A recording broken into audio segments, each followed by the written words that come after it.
क्या आपको पता है कि वैक्स मेल्ट बहुत स्ट्रॉन्ग होता है कैंडल के मुकाबले?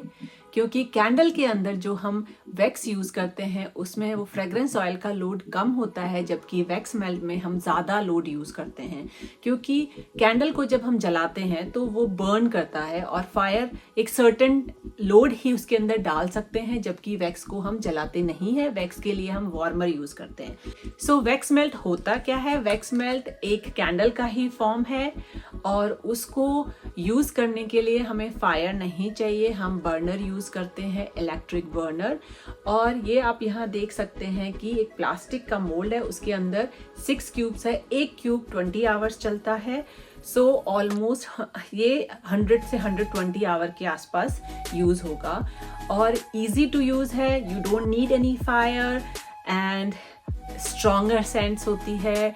अगर आप घर के बाहर जा रहे हैं तो आपको टेंशन नहीं है कि कैंडल जल रही है और आप भूल गए हैं, क्योंकि आजकल बहुत सारे वार्मर ऑटोमेटिक आते हैं, या फिर अगर वार्मर आप भूल भी जाते हैं तो कोई फायर का टेंशन नहीं होता है। सो आज के इस वीडियो में हम बात करेंगे वैक्स बनाते कैसे हैं और उसके लिए क्या क्या इक्विपमेंट चाहिए। स्टेप बाय स्टेप प्रोसीजर हम देखेंगे। तो चलिए। यहाँ जो मैं वार्मर यूज़ कर रही हूँ स्टैंडर्ड वार्मर है। इसके अंदर बल्ब होता है, उसके ऊपर टॉप होता है। बल्ब हीट देता है और उसको वार्म करता है। किसी प्रकार का कोई फायर यूज़ नहीं होता है, इसलिए आप टेंशन फ्री होकर के उसको यूज़ कर सकते हैं। इसके अंदर हम एक क्यूब डालते हैं और वो सफिशेंट होता है 20+ आवर्स के लिए।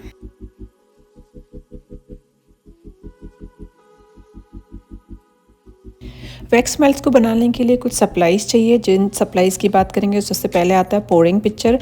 यहाँ पे जो मैं यूज़ कर रही हूँ एल्यूमिनियम का है, लेकिन आप कांच का भी यूज़ कर सकते हैं। आप चाहे डबल बॉयलर मेथड यूज़ करें या प्रेस्टो पॉट, दोनों में ही पोरिंग पिक्चर की ज़रूरत होती है, क्योंकि पोरिंग पिक्चर ऐसा टूल है जिसके अंदर हम फ्रेग्रेंस ऑयल को मिक्स करते हैं और उससे मोल्ड के अंदर डालते हैं। डबल बॉयलर मेथड में आप स्टीम पैन के अंदर पिक्चर को रखते हैं, उसको गर्म करते हैं। सो पिक्चर डायरेक्टली आग के कांटेक्ट में नहीं आता है, उसके बीच में स्टीम होता है, स्टीम से वो गर्म होता है।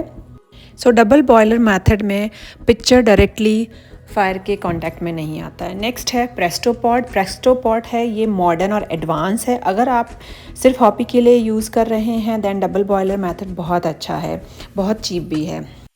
इसके साथ वैक्स और फ्रेग्रेंस ऑयल को मेजरिंग के लिए हम एक किचन स्केल लेते हैं। नेक्स्ट है क्लैम शेल या सिलिकॉन मोल्ड, जो कि आप कहीं से भी इसको ले सकते हैं, अमेज़ोन या नियरेस्ट शॉप से, हर जगह अवेलेबल है। वैक्स जो यहाँ पे हम यूज़ कर रहे हैं वो सोया टार्ट वैक्स है। सो उसको हम प्रेस्टो पॉट में डाल करके गर्म होने के लिए रख देंगे। इसी के साथ हम फ्रेग्रेंस ऑयल को मेजर करेंगे। मैं यहाँ पे डिफरेंट टाइप के बैचेस में क्लैम शेल बनाऊंगी। सो उसके लिए मैं डिफरेंट टाइप के ऑयल्स को मेजर करके पहले ही रख दूंगी। सो जो मैं यहाँ पे यूज़ कर रही हूँ उसमें है इजिप्शियन एम्बर, जो कि कैंडल साइन से है। कोको बटर कैशमियर, जो कि मिडवेस्ट फ्रेग्रेंस ऑयल से है। Walking in the woods, California candle supply से, जमैका में क्रेजी। इसके अलावा जो हमें सप्लाईज चाहिए वो चाहिए paper towel, wooden spoon, thermometer बहुत ज़रूरी होता है, क्योंकि वैक्स मेल्ट मेकिंग में पूरा का पूरा खेल टेम्परेचर का होता है। इसके अलावा लेबल्स, प्रिंटर और बहुत सारे टूल्स चाहिए। नेक्स्ट स्टेप में हम फ्रेग्रेंस ऑयल को मेजर करेंगे, क्योंकि यहाँ पे डिफरेंट सेंट्स बना रही हूँ। सो एक सिलिकॉन कप का यूज़ कर रही हूँ। मेजर करके इनको एक साइड में रख दूँगी। लेकिन इसी बीच में बात करती हूँ कि जो हम यहाँ ऑयल यूज़ कर रहे हैं वो पर्टिकुलर वैक्स के अकॉर्डिंग होना चाहिए, उसके अकॉर्डिंग फॉर्मुलेटेड होना चाहिए।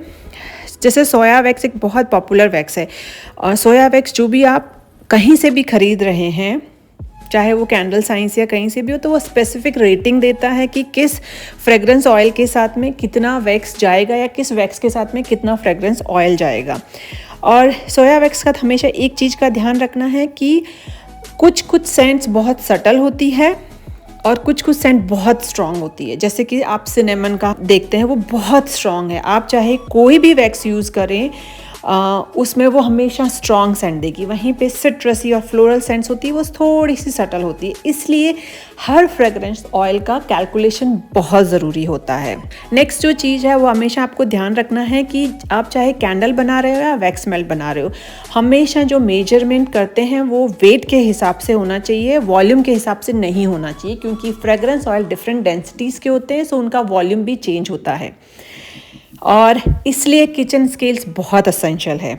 मैं यहाँ पे जो क्लैम शेल बना रही हूँ वो 6 के पैक में आता है, हर एक में 6 क्यूब्स है। सो उसके लिए पूरे बैच के लिए लगभग 400 ग्राम वैक्स चाहिए और 55 ग्राम फ्रेगरेंस ऑयल का यूज़ होगा। यहाँ डिफरेंट बैच बन रहे हैं, सो हर बैच के अंदर सेम साइज़ और सेम अमाउंट का वैक्स यूज़ कर रही हूँ। सो हर कप के अंदर 55 ग्राम फ्रेगरेंस ऑयल है, जो कि रेगुलरली 14% के हिसाब से है। ये कैंडल वैक्स से हायर है, क्योंकि मैं जो सोया कैंडल वैक्स यूज़ करती हूँ उसमें 9 to 10% फ्रेगरेंस ऑयल यूज़ होता है, लेकिन वैक्स मेल्ट में थोड़ा ज़्यादा होता है और जो मैं टार्ट वैक्स यहाँ पे यूज़ कर रही हूँ लगभग 18% तक होल्ड कर सकता है। इसलिए हमेशा याद रखिए कि वैक्स मेल्ट या कैंडल बना रहे हैं तो हमेशा सप्लायर की वेबसाइट पर जाके ज़रूर देखें कि वो कितना परसेंटेज फ्रेगरेंस ऑयल होल्ड कर सकता है। कभी भी रिकमेंडेड से ज़्यादा नहीं डालें, क्योंकि वो सेफ़ नहीं होगा।